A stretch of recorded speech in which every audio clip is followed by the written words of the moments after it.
This video is sponsored by World Anvil. If two of the biggest channels in TTRPG YouTube decided to put together a collaborative community event where YouTubers of any size could participate, with everybody making videos around a central theme of the ocean/underwater content, and then releasing all their videos throughout the first week of July, what might you call a community event like that? The Kraken! Welcome to Kraken Week. Ginny D and Pointy Hat have used their platform to lift all ships, pun very much intended, by putting together a whole week where any D&D YouTubers who want can get involved and make a video on a shared theme, the sea. All these videos are in a single playlist, which is in the links below, so make sure to check out the playlist and watch the other videos so you can get to know some of the other dungeon tubers who you might not be familiar with. Now, when I first heard this prompt, I had a bunch of ideas for what I could do, and some of those I will end up doing in future Kraken Weeks. The plan is for this to be an annual event, and that's good because I have a bunch of different topics that I want to discuss in future Kraken Weeks. But maybe it's because I was in the middle of making a video about villains from another action-adventure movie franchise owned by Disney, but I had one idea that called out to me like a siren's song. Or maybe a mermaid's shanty. Wait, that makes it sound like I'm doing something from The Little Mermaid. That is not the case. Well, not this year anyway. No, today we're looking at the Pirates of the Caribbean films, and specifically, the villains. And we're going to see how you can adapt them to your own D&D games, because there are 5 excellent villains waiting for us to deploy them in our own seafaring campaigns. This video is going to contain spoilers for all 5 Pirates of the Caribbean films. However, if you have never seen these movies or just haven't revisited them in a while, I strongly recommend you go back and watch the first 3 movies right now. The first film is a masterpiece, the second and third are definitely messier, but they actually do hold up a lot better than I expected. At that point, the diminishing returns hit that franchise really hard, so you can stop after the first 3. I couldn't. I had to watch all 5. And we're going to strip those last 2 movies for parts, so you never have to watch them yourself. Now, if you're looking to make a pirate-themed campaign, you should go to the playlist and check out Trekiros' video. I don't know how to pronounce it. I've never pronounced it out loud before. Check out their video in the playlist below. It's all about taking the trappings and themes of pirate stories like One Piece and creating a fun piratey adventure. I've actually been a fan of that channel for a while. I know it doesn't sound that way, I don't pronounce channel names that often. So I'm always happy to send some viewers towards that channel. I really like their stuff. But when you watch that video and get ideas for your own pirate campaign, you're going to need some villains. So why don't we steal some of the best D&D pirate villains we can? Also, I lied in the introduction.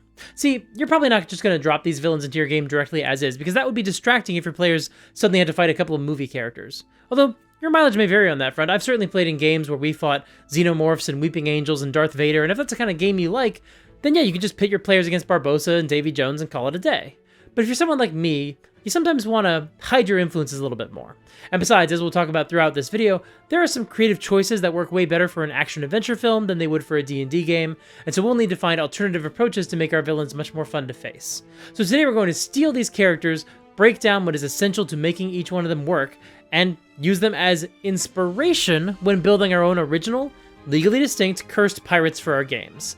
I know I could say that we're pirating these characters for our games, ha ha ha, but I'm not fucking with the mouse's lawyers. The characters I'm presenting today are my own creations, influenced by multiple sources, including, but not limited to, some archetypes that we see in the Pirates of the Caribbean films, among other influences and examples. Yeah, I think that should sufficiently cover my ass. So first things first, I want to briefly cover why the villains from the Pirates of the Caribbean films lend themselves so well to games like D&D. First, unlike the pirates from so many other media, the villains in the Pirates films are explicitly supernatural. This makes it a lot easier and more fun for us to build their stat blocks, because these characters have some really cool abilities. However, they also usually have some key weaknesses. Sometimes it's a limitation they have to work around, and other times it's a ritual that can break their curse and defeat them. However, as we'll see later, that's also going to present some design challenges for a few of these villains, since the way they have to be defeated in the films might not always work with a D&D campaign. After all, the main characters of these movies aren't supernatural at all, but a good number of your player characters very likely will be, so that would mean that your PCs will have some tricks up their sleeve that Jack and Will and Elizabeth just didn't, and we have to account for that. But of course, we would not be doing this at all if these characters weren't also just really good villains in their own right. I've got a playlist in the description with my videos about villains, and in one of those videos I lay out what I think makes a great D&D villain. Things like a clear plan, strong motivation, agency, a distinctive appearance or identity, strong thematic relevance, and just being a powerful badass. This isn't necessarily a checklist. You don't necessarily need all of these for every character, but I found these categories to be really, really helpful when determining whether an RPG villain works or might need work.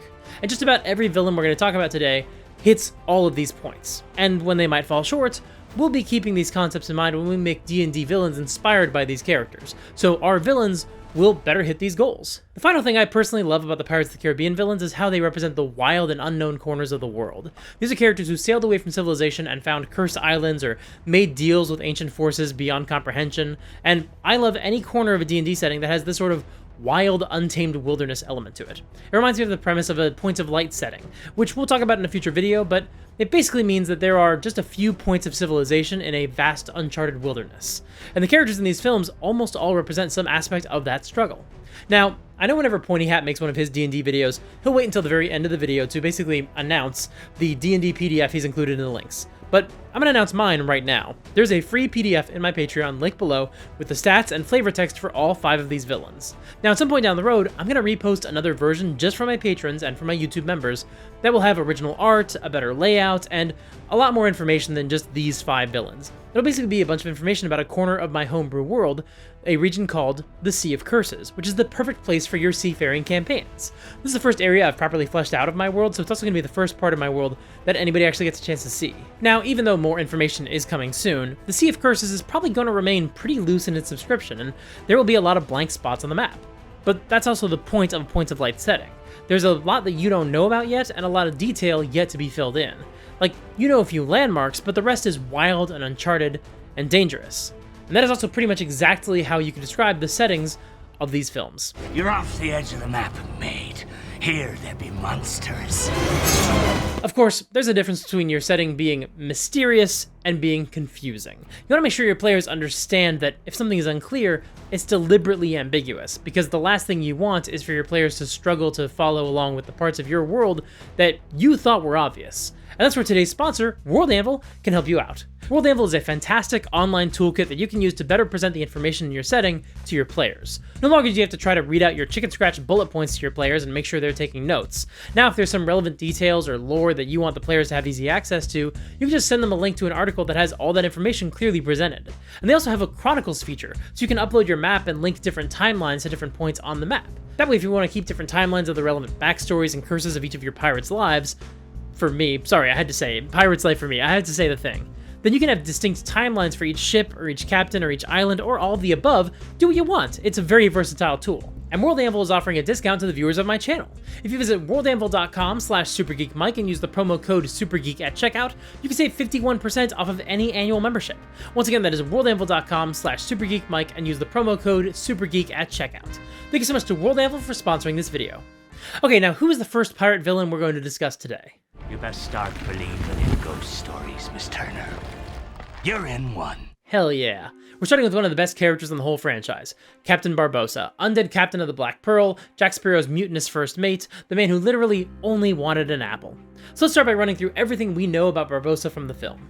First, we know he's infamous. He's supposed to be one of the most evil captains on the seas. The Black Pearl apparently leaves no survivors and is at one point described as being crewed by the damned and captained by a man so evil, hell itself spat him back out. In fact, even the environment seems to reinforce how evil the ship is. There's this interesting moment where when the Black Pearl first arrives on the scene, the winds seem to change around the ship.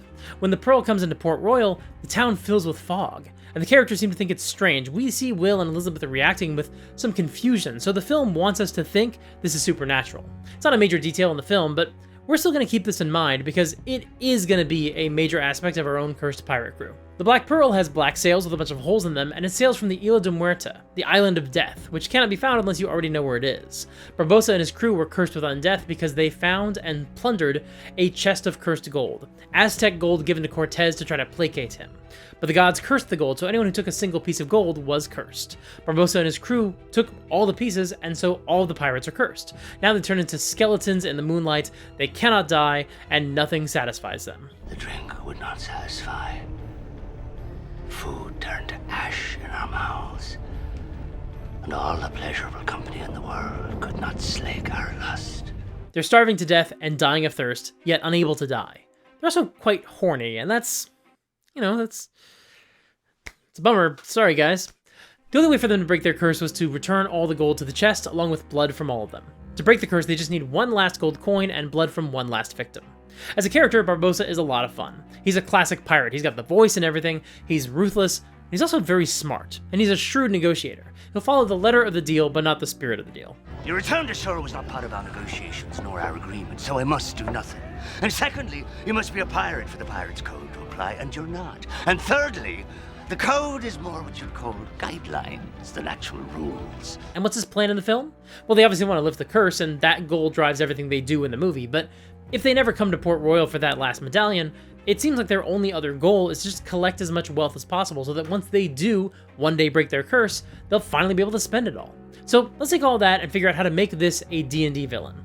First of all, because of how Barbossa and his crew are described as being too evil for hell and all that, I considered making Barbossa someone who had literally crawled his way out of hell. The deepest circle of hell is reserved for betrayers and mutineers. You know nothing of hell. This would actually work really well with the fact that Barbossa is such a shrewd negotiator. The way he acts would absolutely line up with the idea that he's a devil of some sort. I agreed she'd go free, but it was you who failed to specify when or where. And in fact, in Volo's Guide to Monsters, there's advice for how gnolls can have an environmental impact before they arrive, thanks to their connections with demons, so there are some options for omens like food and drink spoiling, and animals becoming rabid, terrible storms, people acting irrationally angry, that sort of thing. And stealing something like that could feed into the changing winds and spooky fog I was talking about earlier. But I much prefer the concept of there being false rumors and misinformation around villains. Frankly, I love it when there's some sort of reputation that makes the bad guys seem like the worst, most awful creatures to ever walk the earth, even when it turns out that some of it isn't true. Like, yeah, they are still monsters, but they're not that kind of monster. I think that's fun. It is tricky to get that right, so I'll have to discuss that in another video some other time, but that's why I decided not to commit to making our pirates literally from hell or devils or whatever. So instead, I decided to focus on two other major aspects of Barbossa and his crew: their undeath and their greed. Compelled by greed we were, but now we are consumed by it. Like I said earlier, the pirates are literally just hoarding gold. In the film, they want to break the curse, so they are specifically tracking down the last cursed coin. And I think that could work for a D&D monster. I've actually previously talked about the kobold press monster, the Vator, which is an undead being that rises whenever wealth is taken from its crypt, and then it stalks down each coin until it recovers it. I specifically said I liked that, in part because it reminded me of the Pirates of the Caribbean. However, I think this works best for a one-off monster. But I think a villain needs to have more going on. If you hand the Vator the coin, the situation is diffused, but it can still happen again. The Vator will rise up again if somebody else steals another coin. With the pirates, the players could just hand them the coin they need and then just sit back and do nothing. The reason that doesn't happen in the film is that the pirates want to kill Will at the end of the movie, and in fairness, in the middle of the film, it does seem like a disastrously bad idea to leave Elizabeth alone with some pirates who just got their curse lifted. But this is still something that your players could easily resolve. Give the pirates the gold, give them some blood, send them on their way. That's not really going to work for our purposes. We want a villain whose motivations are going to drive them into conflict with other parties, not one that you can just conceivably sit back and ignore for a while. Oh, sure, they'd go back to their regular pirating lives once they've lifted the curse, but they won't be undead pirates anymore, and that doesn't help us either.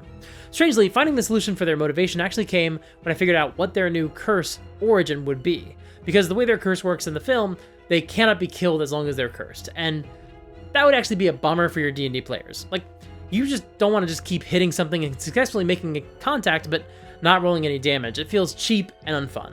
And the players won't know what they're supposed to be doing differently, so they'll probably get just frustrated. However, the film kind of implies that the pirates can still be dismembered and disposed of that way. After all, these pirates are blown apart, so if they're not dead, that's officially just become a them problem. But here's the thing. Your party is extremely likely to have a method of blowing up their enemies, especially if they happen to be, 5th level or higher. So ironically, that makes our undead pirates a lot weaker than they're supposed to be, because functionally, they won't feel immortal if you can just take them out with a fireball, like you could with anything else. So the trick is finding a way to justify their undeath while still making them challenging, but not totally overwhelming as a threat for low or maybe medium level characters. And I think I found just the way to do that. So let's bring these pirates into the moonlight and reveal them for what they really are. Some interesting creatures with a lot of potential. And now let's put them back in the shadow and see what happens when we flesh these characters out. Please hold your awards until the end of the video.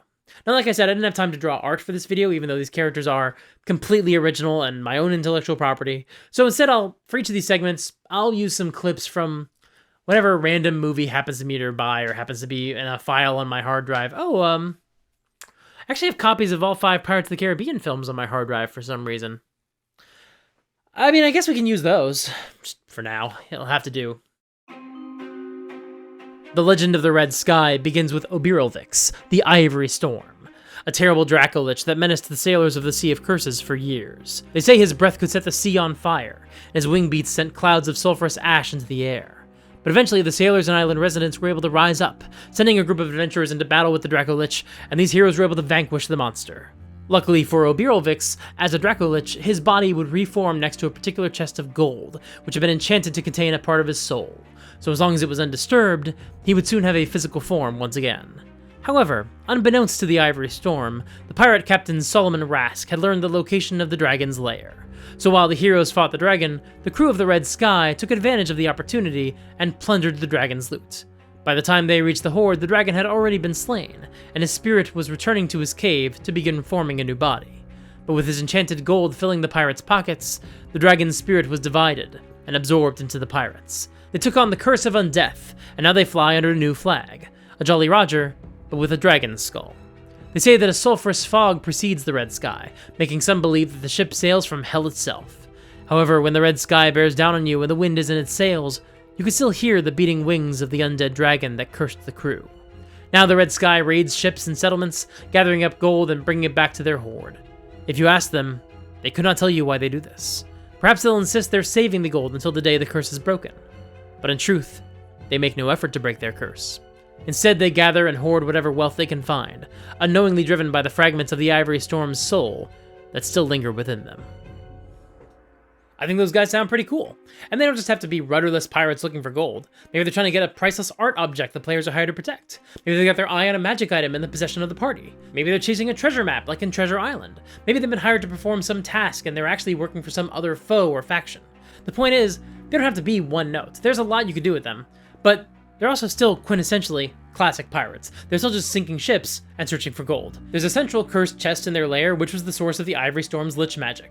Unlike in the film, I don't think it's an ongoing curse for anybody who takes a coin at this point. Obviously, there's a huge plot point in the film when Jack Sparrow takes a coin and faces Barbossa in his undead form. So what now, Jack Sparrow? Are we to be two immortals locked in an epic battle until Judgment Day and the trumpets sound? Or you could surrender. But that's actually why we're not going to make the gold curse persistent. It levels the playing field with the pirates, which reduces the pirates' effectiveness as villains, and it also makes the players way too powerful if they leave the pirate cave with a cursed coin each. So the curse only took hold because they took those coins at that specific time. The pirates cannot be permanently killed unless the chest full of cursed treasure is destroyed, which brings up an interesting question. What about that final cursed coin? Is that still in play? Well, my feeling is that it's a fun plot detail, but it depends on what you want to do with the story. You could have one rogue coin still out there and send the party on a quest to go find it so they can bring it back to the pirate's lair and destroy the treasure, thus lifting the curse.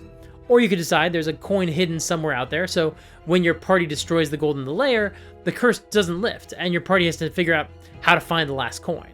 Or you can just keep all the gold in the lair, so once the heroes arrive, they can just take care of these pirates and it can be one and done bad guys. It ultimately depends on what you think will best serve the story.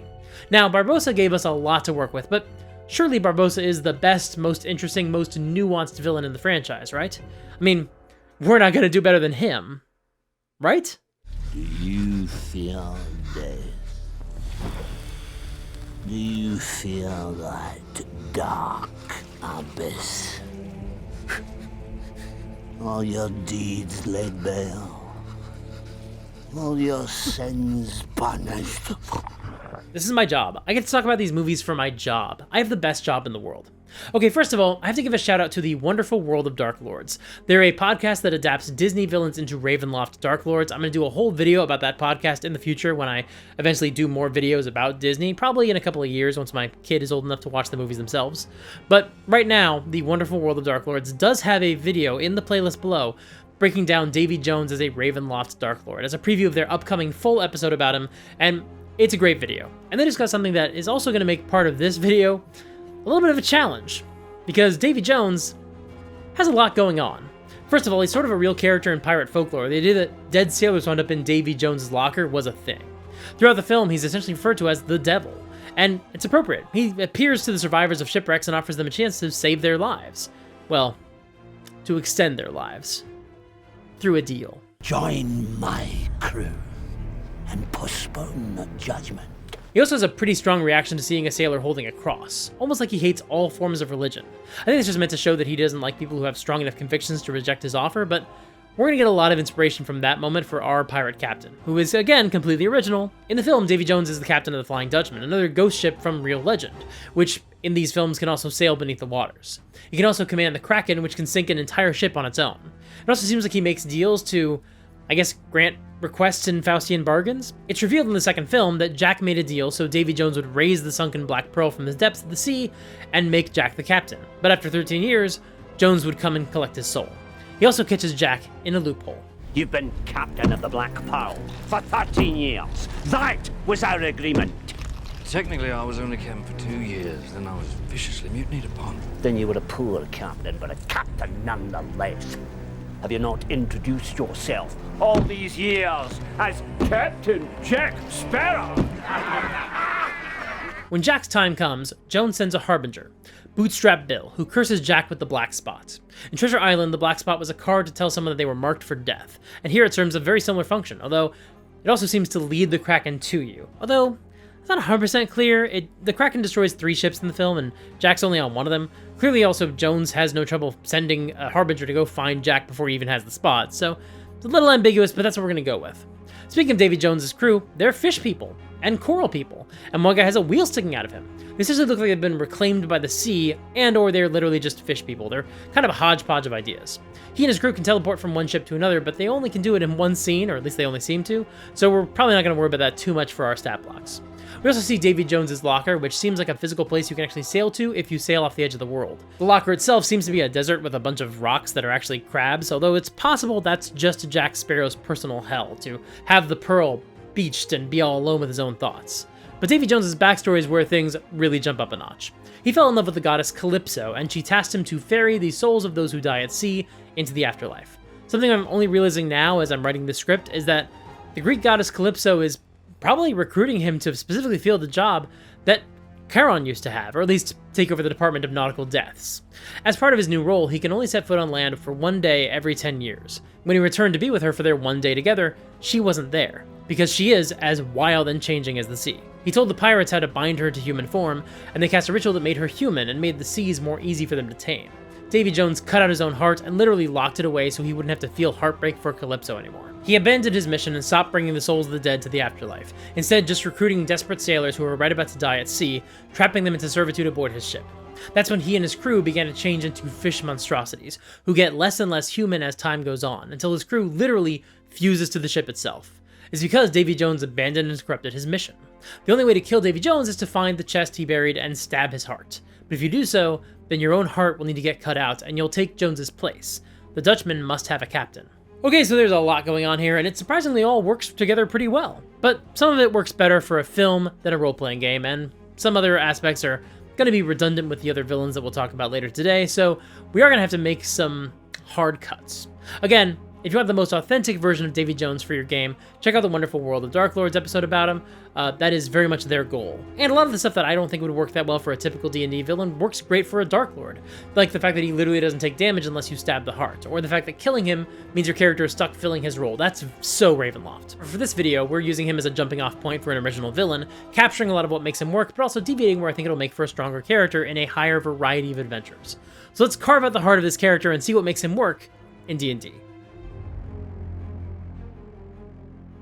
In seaside taverns all across the Sea of Curses, one name is whispered in hushed tones: Old Hob. Sailors and pirates tell tale of this monstrous man who raids shipwrecks, snatching up survivors and forcing them to serve on his grim vessel, the Despoiler.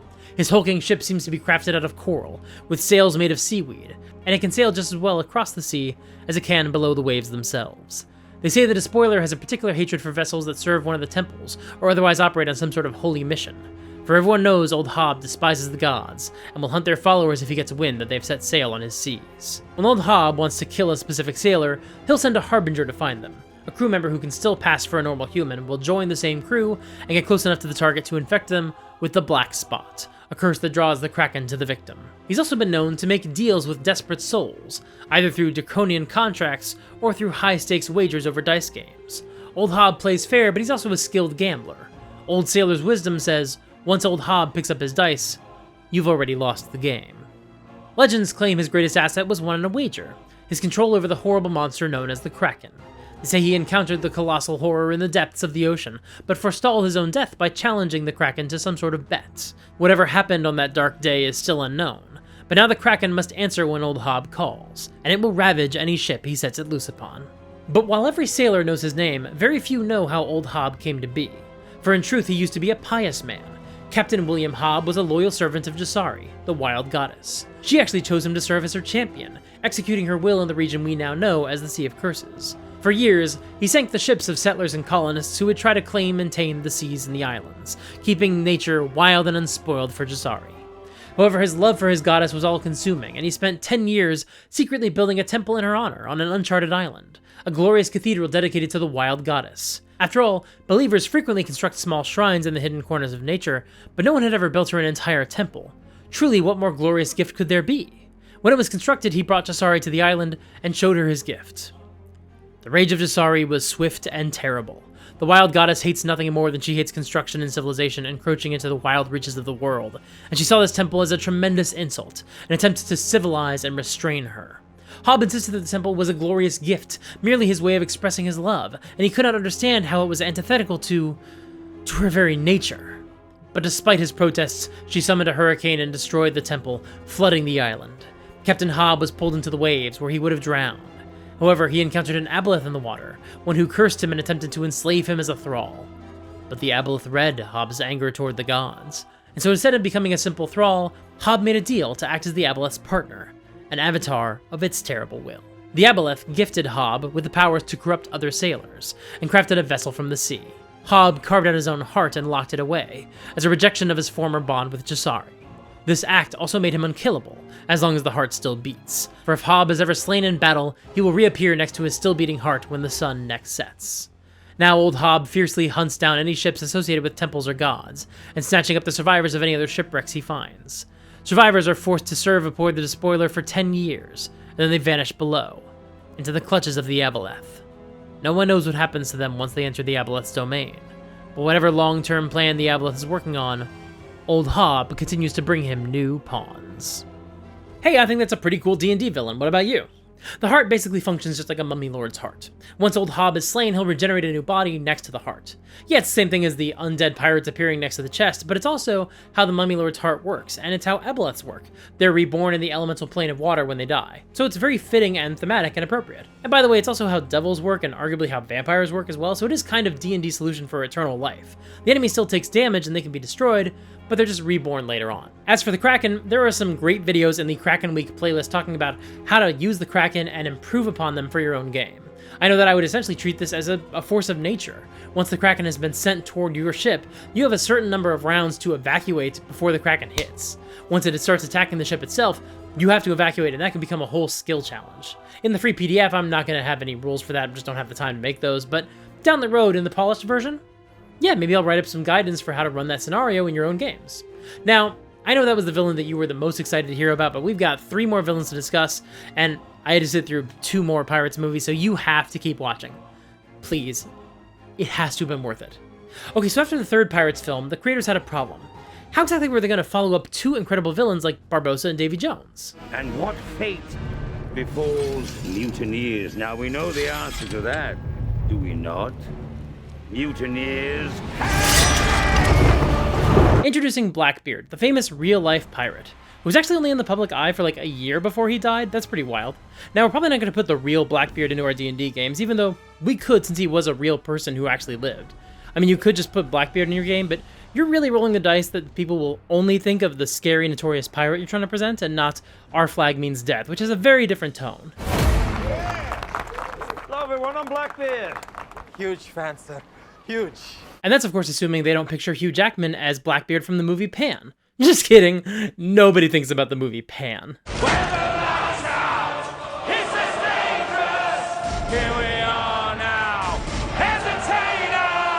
When we meet Blackbeard in the 4th Pirates film, we found out that he was supposedly beheaded, but that was just a rumor. Obviously, he's still alive long after when he died in real history. And now he's being known as the pirate all pirates fear. He's turned his officers into zombies, but that kind of doesn't matter. They're not really mindless drones like we think of zombies. They're more like thralls, just compliant to Blackbeard. There's no great moment where something should have killed them but doesn't. I think it only happens like once or twice.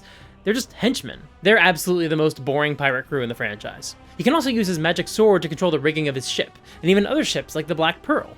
He makes a working voodoo doll of Jack at one point, and it's revealed that he shrank the Black Pearl down and put it in a bottle. His boat can also breathe fire out of the front, which again, Blackbeard commands with his sword. Weird. Just a lot of weird stuff going on. His first mate is his newly discovered daughter, Angelica, who is Jack's mischievous love interest in the film. However, she seems to genuinely want to save Blackbeard's soul. She even urges him to spare the life of a Christian missionary who falls in love with a mermaid in some of the worst scenes in the movie. However, Blackbeard's current quest seems to have started really recently, when his quartermaster, who can see the future but is also a zombie. Anyway, the quartermaster said Blackbeard would be killed by a one-legged man, sending Blackbeard to find the Fountain of Youth. Which is kind of like receiving a death threat and then trying to stave it off by buying a bunch of multivitamins. Like, yeah, not a bad idea in general, but how exactly is that supposed to help with the threat of murder? Blackbeard's sword also makes no sense. He can use it to control ships, so we don't really know why he has a crew working the rigging if he can just control the whole ship with a wave of his sword. But also, he gets into the sword fight with Barbossa at the end of the film, and he has a magic sword, and it doesn't matter at all. It plays no role in the film, and it's just weird. Blackbeard kind of feels like the writers threw in ideas that might be cool, kind of like they obviously did with Davy Jones, but with Davy Jones, each new detail either helped reinforce his core tragedy, or was just immensely cool. There's nothing really that connects Davy Jones' mission to transport the dead to the afterlife with the fact that he now controls the Kraken, but setting aside the fact that he looks like he comes from the depths of the sea, and that helps us accept that he can work with the Kraken, even without that aspect, the Kraken is just cool as hell, so we're willing to come along for the ride, even if it's not technically the logical extension of the concept we've been presented with. Here, we have kind of the opposite. Blackbeard is clearly an expert in magic, so why wouldn't his ship be able to breathe fire? But it also only happens like once or twice, and then it's never relevant again. It doesn't play any role, like, in the plot of the movie, and that kind of keeps happening with Blackbeard. Even something like the voodoo doll is used twice, so okay, rule of threes, what's the payoff for the voodoo doll? Well, it just washes on shore on the island next to Angelica in a post-credits scene. Miles, or I guess leagues, from where we last saw it. There's no actual payoff for it within the movie, just this promise that maybe someday it'll be important in a different film. So I don't think all of Blackbeard's powers and traits hang together quite as well as they could. So let's use our magic sword to tighten up the rigging a bit and see what we can come up with. For decades, the Charnel House has been the most feared ship on the Sea of Curses. A huge vessel with human bones grafted onto every surface, making it resemble a floating ossuary. Crewed by ghouls and run by gassed officers, there is only one man who can bend these undead creatures to his will. Captain Samuel Gray.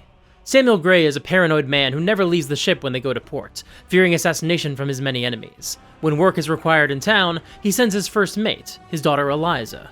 A master of disguise and deadly assassin in her own regard, Eliza is fiercely loyal to her father, but she has begun to suspect that his mind is being overtaken with fear, and is getting harder and harder to quell his paranoid delusions. In an effort to guide her father to see reason, Eliza brought a priest of Mori on board, to act as his counsel.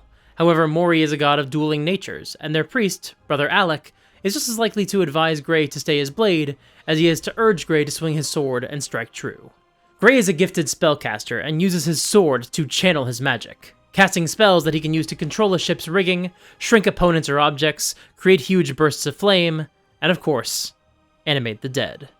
He seeks methods that can be used to extend his life, hunting for magic items, seeking spells and rituals that postpone death, and slitting throats in the name of Karsos, the god of war and undeath. His fear of his final judgment is irrational and all-consuming, and perhaps makes him the most dangerous pirate to cross paths with. After all, one should be very careful never to stand between a desperate man and his goal.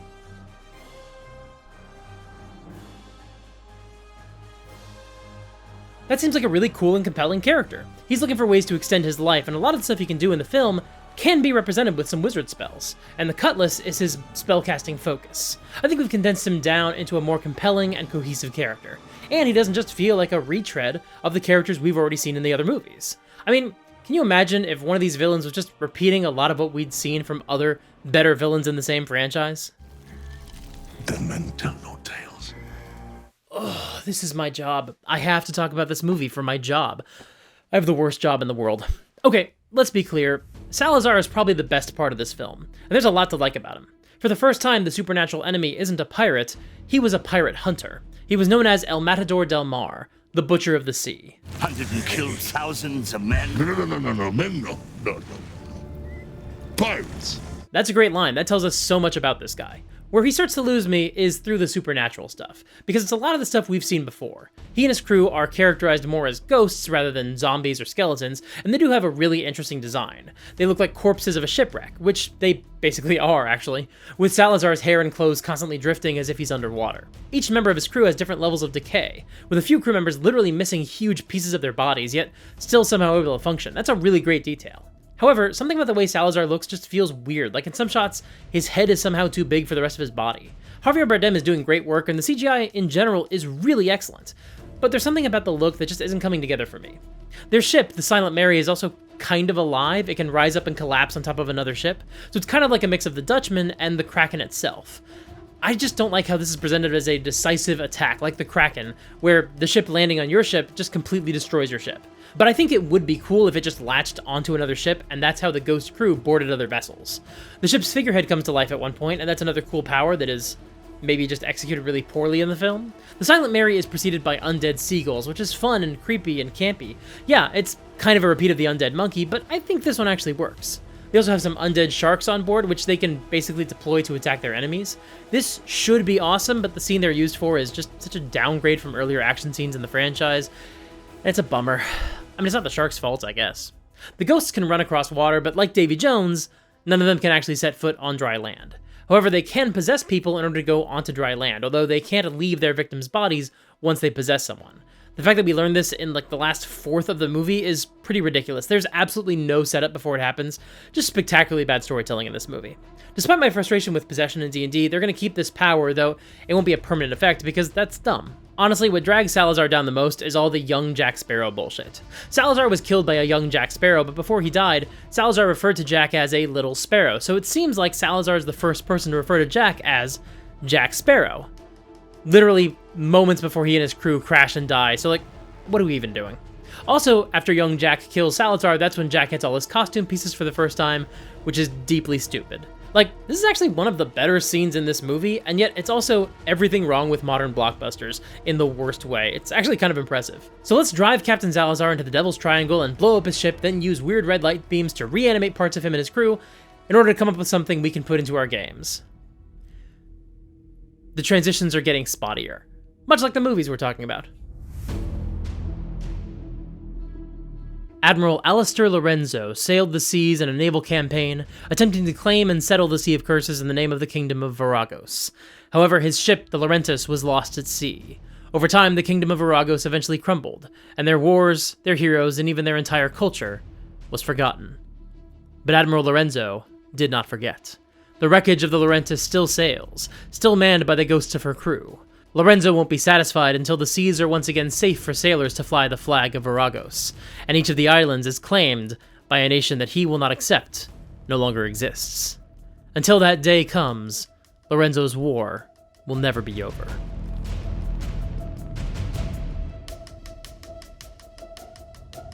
Like I said, there's a lot here to like. I won't deny that there's a lot of the MCU version of Ronan the Accuser in this version of the character, someone fighting a war that has already been settled. I think this also ties in the ideas of what makes ghosts interesting. Wait, is this secretly an episode of my Core Fantasy of Monsters series? Yes, I think it is. What is it that makes a ghost a ghost? It's not just the fact that they're undead or that they're ethereal. D&D has lots of monsters who are both. But in our world, we have a really specific idea for why ghosts exist, usually because they have unfinished business. There's something they wanted to do in life, but they didn't get the chance to do so before they died. So now they're not just bound to linger until the work is done, but in a lot of my favorite ghost stories, they're bound to repeat the same tasks over and over, fruitlessly unable to move on and get what they want, because the world has changed too much. Their unfinished business can only remain impossible. And I also love stories where the ghost can never understand that what they want is impossible.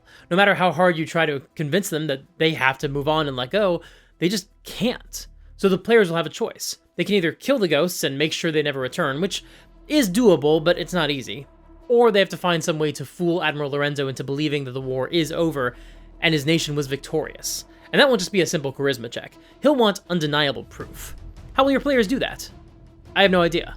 I know how I try to do it if I were a player, but I certainly won't tell you here because coming up with your own answer is the fun part. Like I mentioned before, this PDF will be fleshed out with art in the future, and I can just tell you now, my art for these ghost sailors will remove the corpses entirely and just leave their empty, rotten uniforms running around like the Gentleman Ghost from DC Comics. You can't do that in a movie because You want to see Javier Bardem's face. He cost a lot of money to put in the movie. You want to see him. But I think a D&D game can more easily get away with just a spooky voice and some body language. Because really, that's all we're doing as game masters anyway. And that's it. Those are the 4 supernatural villains in the franchise. Wait a minute. That's 4 villains, but I said there were 5 in this video. But we've covered all the major supernatural enemies in the franchise. Who's left? There's something to knowing the exact shape of the world and one's place in it. Don't you agree? No doubt you've discovered that loyalty is no longer the currency of the realm, as your father believes. It's just good business. I'm afraid currency is the currency of the realm. It's nothing personal, Jack. It's just good business. Oh, that's right. The real bad guys in these movies are capitalism and colonialism. In the first movie, the secondary antagonist is Commodore James Norrington, essentially representing British rule and influence over the Caribbean. But he's essentially a good man. He's lawful good. He's not interested in personal ambition or glory. The Black Pearl. The last real pirate threat in the Caribbean, mate. Can you pass that up, eh? By remembering that I serve others, Mr. Sparrow, not only myself. The primary reason we dislike him in the film is because he's technically an antagonist, and he's courting a woman who seems to be at least 15 years his junior. And Elizabeth doesn't seem to have a lot of say in the matter thanks to societal pressures. Now, as an audience, we don't like it, but we're able to understand it as a product of the time the film takes place in. But that's actually why I cannot recommend you give this personality flaw to any NPCs in your game if you also want them to basically be decent people. Despite the fact that a lot of our D&D games are superficially modeled after bygone eras, your players will still bring their modern sensibilities of love and marriage into your world, so this dynamic, eventually leading to a marriage proposal once she comes of age, is not something your players will just forgive as a product of the culture, and they will not accept that he might still be a good man. But, oddly, in the movie, he is essentially a good man. By the end of the film, he's learned to be more respectful of the people around him. He learns to give Elizabeth more autonomy and respect Will, though he still does so through the very patriarchal concept of essentially handing her off to Will. But once again, he's a product of his culture. And he even learns to be not quite so unforgiving in his pursuit of Jack. Oh, I think we can afford to give him 1 day's head start. If you want to feature an antagonist like this in your own game, I would definitely recommend you lose the age difference romance angle, and they don't even need to be a romantic interest of any of your player characters. They could just be someone that maybe one of your player characters grew up with, but now they've taken a different turn in life, they're in law enforcement, or whatever the best equivalent would be. But then in the sequel, we get Lord Cutler Beckett, the leader of the East India Trading Company. If you're not familiar, the East India Company is a real company from British history. They exported cotton, sugar, indigo dye, spices, salt, tea, opium. I'm forgetting one, hold on. Opium, salt, indigo dye, said that one. Oh, that's right, human beings. I contracted you to deliver cargo on my behalf. You chose to liberate it. People aren't cargo, mate. That's from a deleted scene that makes it very clear in the text that Beckett is, in fact, in the slave trade, for the audience members who weren't up on their British history. They cut it out. The whole scene is actually completely different in the final cut. It's much more focused on plot than character, which is a shame, but it happens. Oh, and in the real world, the East India Company is also directly responsible for the British Empire's presence in India. Now, I'm not a historian. I can't even pretend to understand the chain of events that led to that, or the power that this one company had. And I guess if I rack my brain, I could maybe imagine a company with the power to shape domestic and international policy for Western Empire, but man, I really have to rack my brain. These films actually do give us a taste of just how much power the company has. Beckett isn't just issuing warrants and arresting people, but he also has the letters of marque, granting a full pardon to... Well, the king has already signed them, but the name on them is blank, so Beckett can use them to dangle a pardon in front of any character he wants. Which means he told the king, I want you to pardon someone and I'm not going to tell you who it is. And the king said, yeah, sure, this is a normal amount of power for a business to possess. But look, this is just escapist fiction, right? We don't live in a world where companies can tell kings what to do, because here in the USA, we don't have kings. At least we didn't until this past Monday, thanks Supreme Court. Cool decision. Okay, now that we have all the context, let's discuss this character himself. Beckett is cordial and civil, and he never lies, except through omission. But truthfully, that's not because he's such a great and reasonable guy, it's because he doesn't have to. He holds all the cards. He can literally sit across the table from you and show you his hand, and then place his bet. Because nobody has the cards to call him out on it. I cannot be summoned like some mongrel pup. Apparently you can.